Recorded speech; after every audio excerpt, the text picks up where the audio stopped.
Hi everyone, this is Alan Mackay, and what we're going to talk about today is just going through the process of creating an explosion using Afterburn 4.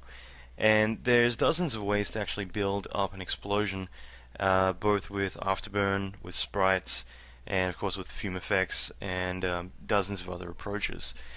And the thing is that there isn't much material out there for building effects with Afterburn 4.0. And Afterburn is just located in the rendering tab down in environment. Click on add and choose Afterburn.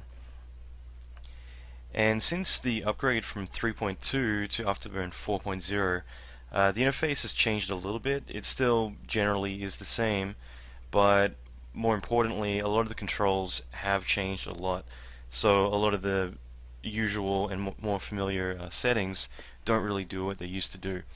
So I thought it would be a good idea to begin looking at updating a lot of the techniques, just so that way they're there and fairly well understood.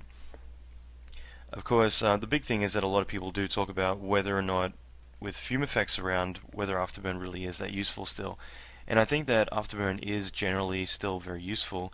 It's just a matter of finding the right places that it can be utilized, rather than using it for pretty much everything. So keeping that in mind, you can use it for quite a lot of stuff still. So just to begin, let's just start building up the actual particle system for this. What I'm going to do is I'm going to hit 6, which should bring up my particle flow view. I'm just going to drag out an empty flow and a birth event, and I'll link these up. First of all, we have the birth event, which specifies when the explosion happens. So let's start at this frame